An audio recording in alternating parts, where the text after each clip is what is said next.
Kano State. Mr. Speaker, my own is very short. Regarding this issue of the xenophobic in South Africa is a recurrent event. It has happened time without number. My own suggestion is to take a resolution in this House today to cut all diplomatic ties with South Africa until this matter has been resolved to the international court so that Nigerians will get justice. Mr. Speaker, we cannot maintain the diplomatic relationship while our people are being killed in South Africa. So I think the House should take a stand today to ensure that we have any diplomatic relationship with South Africa because of this pathetic reason. Thank you, Mr. Speaker. Thank you for that. I'm the member representing Nsukka Igbe, the South Federal Constituency. Mr. Speaker, honorable colleagues, I'm from Enugu State. Mr. Speaker, we have lost our brothers in South Africa. And it's good that we mention the names of our brothers that we have lost.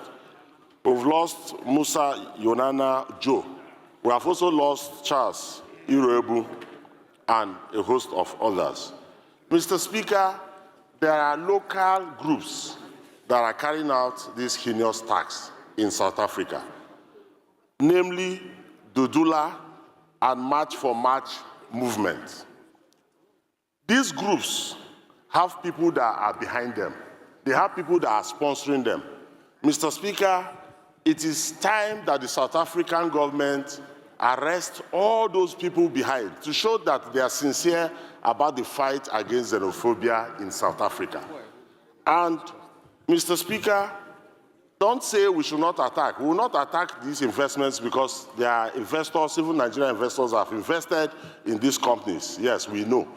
But we must put stricter and stronger sanctions to our bilateral relationship with South Africa so that we send a strong message to the government of South Africa that it is no more business as usual. You can't be killing our brothers and sisters and destroying their investments. They have suffered and toiled hard for those investments in South Africa. And today you are asking them to leave those investments and go back home. So, Mr. Speaker, it is right time that we send a stronger message to the South African government to do something and be intentional about safeguarding the properties and lives of Nigerians and other African countries that are living in South Africa. Thank you so much. Thank you. Tana Bene, and I represent Okpe Sapele Uye Federal Constituency. I'm from Delta State. Mr. Speaker, first of all, let me join many others, Nigerians and all other African countries, condemning what has been happening in South Africa. It's pretty unfortunate.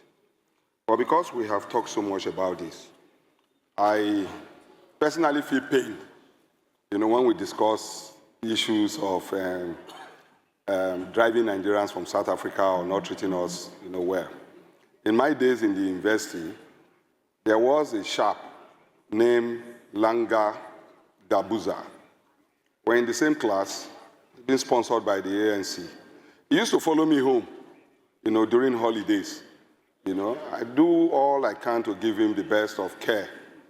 I wonder why now we can't have South Africans to reciprocate to Nigerians. But pretty unfortunate. I'm not going to dwell more on what is happening in South Africa or what they are doing. I would rather dwell more on what Nigerians, we as a government, we are not doing. Situations like this are rare, very rare. We don't experience them too often. We did same at a particular time in our history where we asked Ghanaians, to go, and I'm sure many of us remember that experience.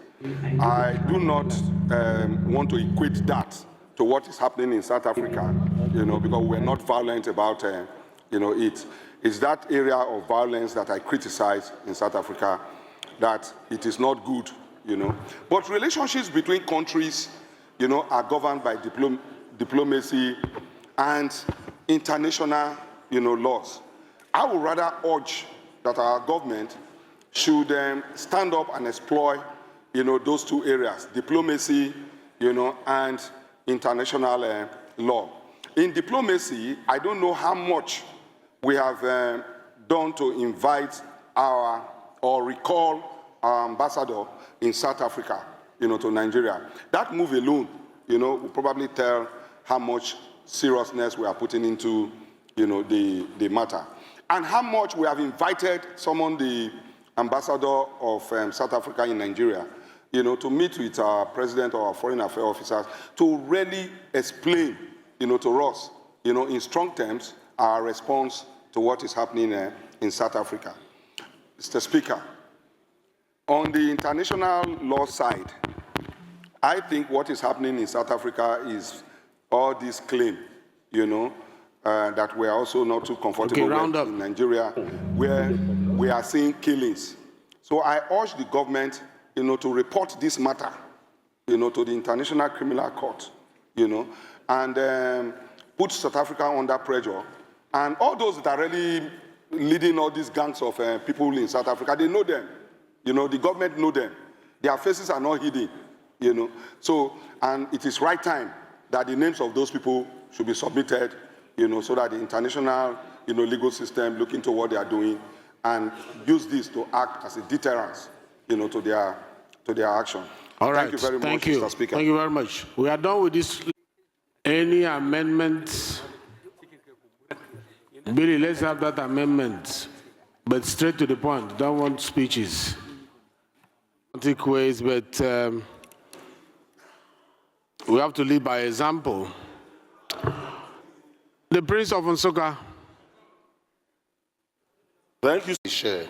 Thank you. Urge the federal government through the Ministry of Foreign Affairs to, as a matter of urgency, complete the repatriation of Nigerians still remaining in South Africa, and to immediately summon the South Africa High Commissioner to Nigeria to explain why more Nigerians are being killed, and to convey Nigeria's displeasure and demand to halt attacks on Nigerians in South Africa and possibly report the matter to the International Court of Justice. But that has been covered by his prayers. The first one was not covered, Mr. Speaker. As a matter of urgency, complete the repatriation of Nigerians remaining in South Africa. But the repatriation is still going on. The bringing back is still going on. They've not finished. So there's no need to urge them. Executive is doing well with regards to that. Okay. Let's allow them to finish. Okay. Please, they are doing well. Anywhere they are doing well, we commend them. They are doing well in bringing our people back.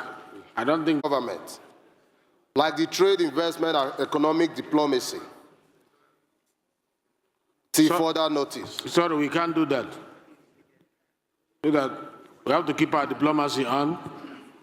When we refer this to the committee, they will do their investigation.